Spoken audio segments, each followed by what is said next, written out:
मराठा आंदोलन हे हाताबाहेर गेल्यामुळे मुंबई आज दुपारपर्यंत रिकामी करा असे महत्त्वपूर्ण आदेश हायकोर्टाने राज्य सरकारला दिलेत। ऐन गणेशोत्सवात मराठा आंदोलनामुळे मुंबईला छावणीचं स्वरूप आले, त्यामुळे आंदोलकांना दक्षिण मुंबईत सोडू नका असे निर्देश कोर्टाने दिलेले आहेत।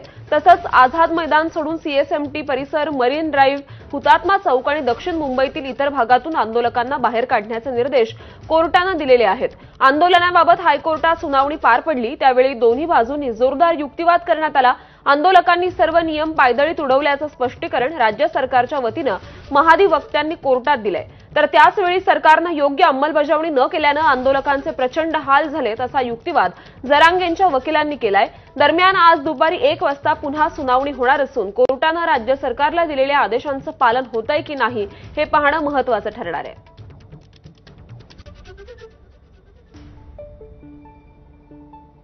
तर हायकोर्टाने काल सुनावणीत मुंबई मोकळी करण्याचे आदेश दिल्यावर आता मुंबई मोकळी होण्यास सुरुवात झाली आहे। आझाद मैदानात मांडव टाकलाय आणि तिथे आता आंदोलकांनी गर्दी केली आहे। सकाळी सीएसएमटी स्टेशनवर गर्दी असल्याचं दिसून आलं, मात्र सीएसएमटी परिसर, चौक, हुतात्मा चौक इथली गर्दी आता हटली आहे। हुतात्मा चौक, मरीन ड्राईव्ह परिसरही पोलिसांनी मोकळा केलाय।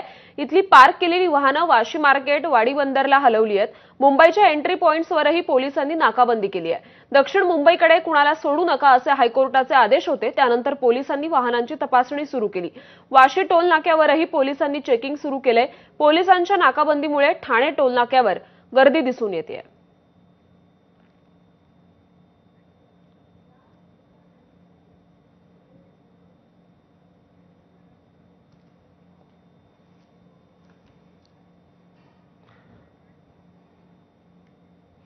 तर या संपूर्ण पार्श्वभूमीवर आपले प्रतिनिधी सध्या विविध भागांमधून आपल्या सोबत आहेत। आझाद मैदानातून प्रशांत बडे, सीएसएमटी स्थानक परिसरातून निलेश बुधावले, तर सीएसएमटी चौक परिसरातून सूरज सावंत, मरीन ड्राईव्ह परिसरातून डॉक्टर संजय महाजन आणि ठाणे टोलनाका परिसरातून अक्षय भाटकर सध्या आपल्याला वाहतुकी संदर्भात आणि एकूणच इथल्या परिस्थिती संदर्भात अपडेट्स देतील।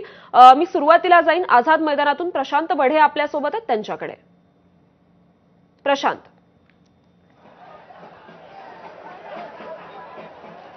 आझाद मैदानाची जर स्थिती बघितली तर या ठिकाणी अगदी पहाटेपासूनच आंदोलक जे आहेत ते या ठिकाणी दाखल झालेले आहेत। मी विनंती करतो कॅमेरामॅनला की मागची दृश्य आपण जर बघितली तर शेकडोच्या संख्येने अगदी पहाटेपासून आंदोलक जे आहेत ते आझाद मैदानात आलेले आहेत। खरं तर न्यायालयाचे जे निर्देश देण्यात आले होते त्यानंतर या ठिकाणी आझाद मैदान परिसरामध्ये जो मोठा मांडव जो आहे तो घालण्यात आला आणि त्या मंडपाच्या खाली आता जर आपण बघितलं तर शेकडोच्या संख्येने आंदोलक जे आहेत ते दाखल झालेले आहेत आणि काही वेळात जरांगे पाटील उठल्यानंतर ते या ठिकाणी या आंदोलकांना मार्गदर्शन करतील।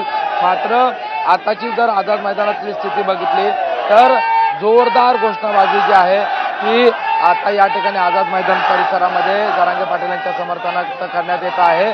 हलगी वाजवली जात आहे, वेगवेगळे जे वाद्य आहेत ती वाजवली जात आहेत आणि या ठिकाणी जरांगे पाटील यांच्या नावाचा जयघोष करण्यात येतो आहे। एक मराठा लाख मराठा असा जयघोष अगदी सकाळपासून या ठिकाणी पाहायला मिळतो आहे आणि आता आज सातव्या दिवसाच्या गणपतीचे विसर्जन झाल्यानंतर ही गर्दी देखील प्रचंड प्रमाणात वाढण्याची शक्यता वर्तवली जाते आहे आणि त्यामुळे एकूणच आपण जर आताची स्थिती बघितली तर जे आंदोलक आत्ता दिसत आहेत त्यापेक्षा आणखीन मोठ्या संख्येने आंदोलक जे आहेत ते आपल्याला आझाद मैदानामध्ये पाहायला मिळतील अशी शक्यता वर्तवली जाते। तर प्रशांत, तुम्ही आझाद